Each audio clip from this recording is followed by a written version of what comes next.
దీంట్లో నేను క్వశ్చన్ వేసినప్పుడు అధ్యక్ష, ఈ whether the government notice that the circular number 1/2019 dated 1/1/2019 is not being implemented since 2019 అని చెప్పి ఒక క్వశ్చన్ వేసాం అధ్యక్ష.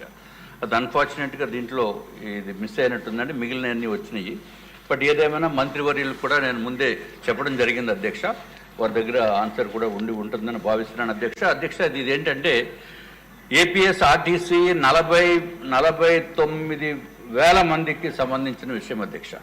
ఇది సుమారు ఈ 19,000 డ్రైవర్స్ ఉన్నారు, కండక్టర్స్ 17,000 మంది ఉన్నారు అధ్యక్ష. ఇప్పుడు మంత్రివర్యులు చెప్పారు ఏంటంటే కేవలం ఏదో కొన్ని వందల్లోనే 1,700 లేకపోతే 500 మంది షార్టేజ్ ఉన్నారని చెప్పి మంత్రివర్యులు చెప్పారు అధ్యక్ష. అధ్యక్ష, APS RTC joint commissioner PTD dated 29/8/2024లో ఇచ్చిన రిక్వైర్మెంట్ ఏంటంటే అధ్యక్ష 7,545 వేకెన్సీస్ ఉన్నాయి 18 కేటగిరీస్లో అని చెప్పి మా ప్రపోజల్ పంపించడం జరిగింది అధ్యక్ష. అది మంత్రివర్యుల దృష్టిలో ఉండకపోవచ్చు. దయచేసి 29/8/2024 సర్క్యులర్ దయచేసి తమరు చూడండి అధ్యక్ష. మీ ద్వారా నేను మంత్రివర్యులకు చెప్తున్నాను అధ్యక్ష. అధ్యక్ష, దీంట్లో షార్టేజ్ ఎంత దారుణంగా ఉందంటే అధ్యక్ష, విపరీతమైన షార్టేజ్ ఉంది అధ్యక్ష. వీరు చెప్తున్నది చాలా తక్కువ చెప్తున్నారు అధ్యక్ష. ఎందుకంటే అసలు ఈ ఏపీఎస్ ఆర్టీసీలో డ్రైవర్స్ కండక్టర్స్ పోస్టులు 2012 తర్వాత మళ్ళీ ఎప్పుడు రిక్రూట్మెంట్ జరగలేదు అధ్యక్ష. తర్వాత అధ్యక్ష 2014 నుంచి 19 వరకు షార్ట్ ఫాల్ పెద్దగా లేదు, అందుకని రిక్రూట్మెంట్ చేయలేదు. కానీ ఎన్నోసార్లు 2019 నుంచి 24 వరకు రిక్రూట్మెంట్ ఉండాలని చెప్పి చాలాసార్లు ప్రభుత్వానికి రిక్వెస్ట్లు చేసినా సరే ఆ రిక్వెస్ట్ని పాత ప్రభుత్వం పట్టించుకోలేదు అధ్యక్ష. అధ్యక్ష, దీంట్లో వెరీ ఇంపార్టెంట్ ఏంటంటే అధ్యక్ష, ఈ డ్రైవర్స్ లేని మూలాన ఏపీఎస్ ఆర్టీసీ వ్యవస్థలో ఉన్న అధికారులు ఆన్ కాల్ డ్యూటీ సిస్టమ్ ఉంది అధ్యక్ష. అంటే ఫోన్ చేసి రేపు ప్రొద్దుట బస్సు డ్రైవర్ లేరు మీరు వచ్చేయండి అంటే ఫోన్ చేసి 1 డే ముందు వాళ్ళని తీసుకుని వచ్చి వాళ్ళకి కావాల్సిన రిక్వైర్మెంట్ ఏంటంటే కేవలము 1.5 year ముందు నుంచి వాళ్ళకి హెవీ డ్రైవింగ్ లైసెన్స్ ఉంటే సరిపోతుంది అధ్యక్ష. వాళ్ళని తీసుకొచ్చి బస్సులు నడుపుతున్నారు అధ్యక్ష. మళ్ళీ సాయంత్రం కల్లా డ్యూటీ అయిపోయిన వెంటనే 800 రూపాయలు ఇచ్చి పంపించేస్తారు అధ్యక్ష.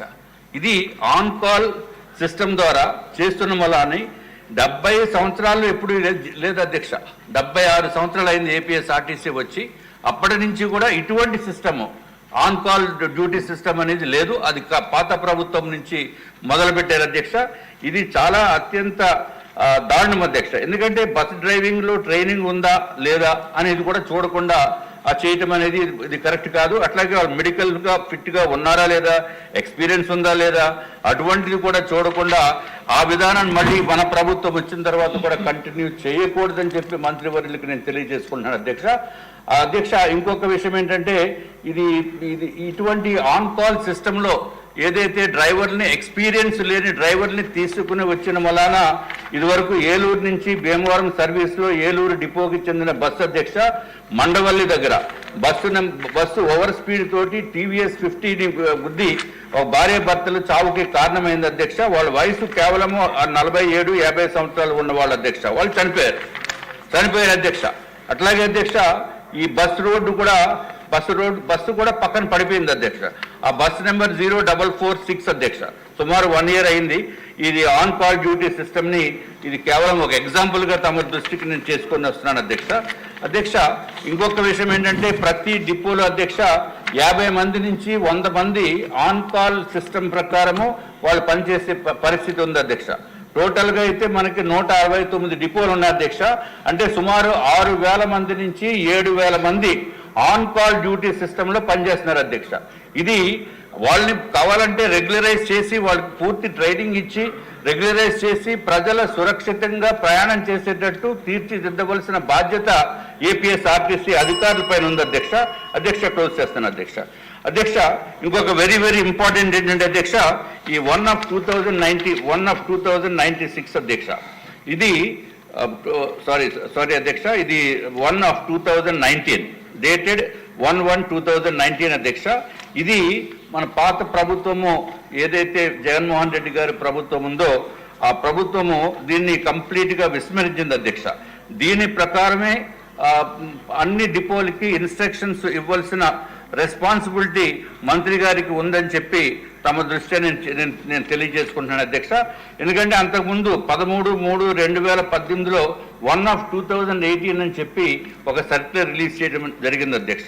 సబ్సిక్వెంట్గా మళ్ళీ దాన్ని రివ్యూ చేసి 1/2019 1/1/2019 డేటెడ్ 1/1/2019 నుంచి మనకి ఆ సర్క్యులర్ ఉంది అధ్యక్ష. దాని ప్రకారమే పనిష్మెంట్స్ కానీ ఏదైనా చేయవలసిన బాధ్యత ఉంది అధ్యక్ష. ఇది లేని మాలని అధ్యక్ష క్లోజ్ చేస్తున్నా అధ్యక్ష. ఇది లేని మాలని ఏం చేస్తున్నారంటే అధ్యక్ష, సుమారు 30 సంవత్సరాల నుంచి 35 సంవత్సరాల వరకు ఎక్స్పీరియన్స్ ఉన్న డ్రైవర్స్ ఎక్కడా కూడా వాళ్ళ జీవితంలో ఎప్పుడూ కూడా ఎటువంటి అవినీతికి పాల్పడకుండా ఉన్నప్పుడు తనే 10 రూపాయలు ఎక్స్ట్రా ఉంది వాళ్ళ జేబులో అని చెప్పి వాళ్ళని సస్పెండ్ చేసేస్తున్నారు అధ్యక్ష. ఇది అత్యంత దారుణమైన పరిస్థితి. ఊరికే ఒక ఎగ్జాంపుల్ చెప్తున్నాను అధ్యక్ష. కేసు నెంబర్ 28 డేటెడ్ 28 ఫిబ్రవరి 2024లో సస్పెండ్ చేశారు అధ్యక్ష. అతని పేరు కె బాబురావు, కండక్టర్ కందుకూరు అధ్యక్ష. అతనికి 37 సంవత్సరాలు క్లీన్ రికార్డు ఉంది అధ్యక్ష. 37 సంవత్సరాలు క్లీన్ రికార్డు ఉంటే 49 సీటింగ్ కెపాసిటీ ఉన్న బస్సులో అధికారులు తనిఖీ చేసినప్పుడు 30 రూపాయలు ఎక్స్ట్రా ఉందని చెప్పి సస్పెండ్ చేసేస్తే ఇది ఎంత దారుణమో ఒకసారి మీరు అర్థం చేసుకోవాల్సిన అవసరం ఉంది అధ్యక్ష.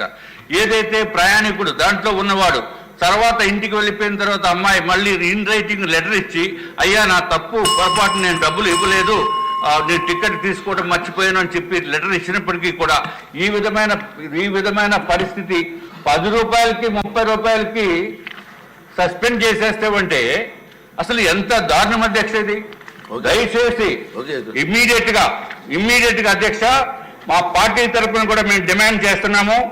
1/2019 డేటెడ్ 1/1/2019 సర్క్యులర్ ప్రకారమే ప్రతి ఒక్కరూ నడుచుకోవాల్సిన అవసరం ఉందని చెప్పి మీ ద్వారా మేము మంత్రులకి నేను రిక్వెస్ట్ చేస్తున్నాను అధ్యక్ష. కొన్ని చాలా ఉన్నాయి అధ్యక్ష, ఇవన్నీ కూడా నేను చెప్పాలంటే చాలా టైం అవుతుంది కాబట్టి ఈశ్వర్ గారు సార్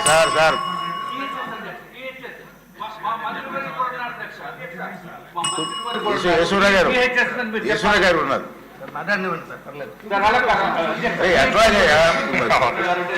నెక్స్ట్ సారీ, మీరు మాట్లాడిన తర్వాత నిశ్చిత ఆన్సర్ ఇస్తారు. వారికి లేదు ఇంకా కూర్చోండి, మాట్లాడండి.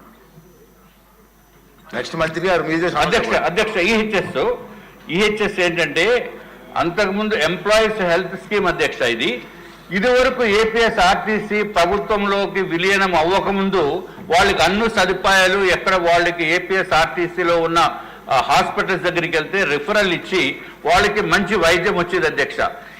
ఎప్పుడైతే ప్రభుత్వంలోకి విలీనం అయిపోయిందో ఏపీఎస్ఆర్టీసీ, వాళ్ళు ఎక్కడికి వెళ్ళినా మాకు ఆ పేమెంట్లు ఇవ్వలేదు అంతకుముందు, అందుకని మీకు ఇక్కడ మేము ట్రీట్మెంట్ చేయము, మీరు బయటికి పోండి అంటే వాళ్ళకి పాపం ఎక్కడికి వెళ్ళాలో తెలియనటువంటి పరిస్థితి. బయటికి వెళ్తే ప్రైవేట్ హాస్పిటల్స్కి వెళ్తే విపరీతమైన డబ్బులు అయిపోతున్న పరిస్థితి కూడా ఉంది, వాళ్ళకి రిఫండ్ రాదు. కాబట్టి రిక్వెస్ట్ ఏంటంటే అధ్యక్ష, ఏదైతే అంతకుముందు ఏపీఎస్ఆర్టీసీలో ఉండేదో అదే విధంగా ఇప్పుడు కూడా ఫాలో అవ్వాల్సిందిగా మంత్రివర్యులు నేను కోరుకుంటున్నాను అధ్యక్ష. ఇదివరకు కూడా నేను లాస్ట్ సమావేశంలో కూడా మా మంత్రివర్యులను కూడా ఆరోగ్య శాఖ మంత్రివర్యులను కూడా అడిగాను అధ్యక్ష. ఆయన కూడా చూస్తామన్నారు.